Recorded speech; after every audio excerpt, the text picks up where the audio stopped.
ակցիան շատ պարզ մի պահանջ ունի։ Բաքվում պահվող մեր հայրենակիցներին ազատ արձակել։ Ոնց հասկանում եմ, իշխանությունները այդ պահանջի հետ հաշտ չեն։ Այլապես որևէ բացատրություն այս ամենի ես գտնել չեմ կարող։ Ինչ վերաբերում է ձեր հարցին, մաքսիմալ ինչպես հնարավոր լինի լսելի դարձնել, մենք պարտավոր ենք դա անել։ Պարտավոր ենք անել այն պատճառով, որովհետև Բաքվում պահվող մարդիկ անազատության մեջ են, բացառապես այն պատճառով, որ հայ են։ Մենք այլընտրանք չունենք, քան բոլոր հնարավոր միջոցներով լսելի դարձնել իրենց խնդիրը։ Հարցային չէ, որ փոխնախագահ Վենսը տեղյակ չի խնդրից, ես վստահ եմ, որ ինքը տեղյակ է այդ խնդրից։ Վստահաբար ոչ ես իշխանություններից, բայց տեղյակ է այդ խնդրից։ Բայց այնուամենայնիվ մենք պիտի օգտագործենք այս հնարավորությունը ցույց տալու, որ Հայաստանի Հանրապետությունում ապրում են մարդիկ, ովքեր յուրայիններին, իրենց հայրենակիցներին անտեր չեն թողում, անկախ նրանից, թե ով է այս պահին որ խմբակն է, որ մարգինալների խումբն է ժամանակավորապես գրավել իշխանությունը մեր երկրում։ Նայեք, այցի օրակարգը ամերիկյան այսպես հուշագրերի շրջանակում է։ Նախ ինչ եք սպասում հայ-ամերիկյան այս հարաբերությունների շրջափուլից եւ արդյոք սպասելիքներ կան հենց մասնավորապես թրիփից ոչ միայն ռիսկեր։ Ես արդեն իսկ դրա մասին մի քանի անգամ խոսել եմ, այս հնարավորությունն եք օգտագործեմ, շուրջ 15 օր արդեն ես հրապարակել եմ տվյալներ, որ առկա է կասկած, որ թրիփի ամերիկյան կողմի ֆինանսավորման մեջ ադրբեջանական նավթային պետական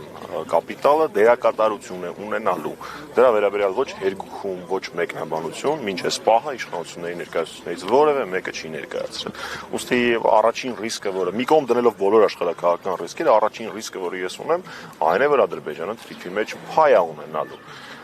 Ես կարծում եմ, մենք բոլորս հաշտ չենք այն մտքի հետ, որ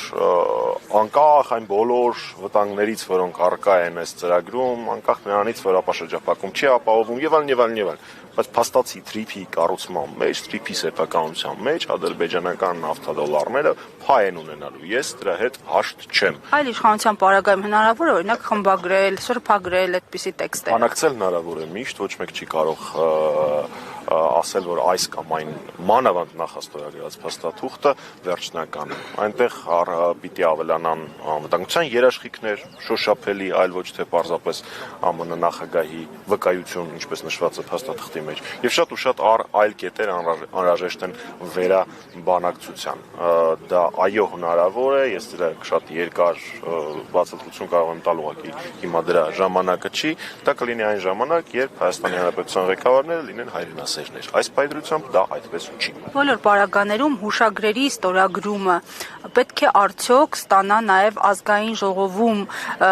միսուարյուն, թե հենց այսպես ոնց որոշել են շրջանցելով թերևս գուցե։ Մինչև այս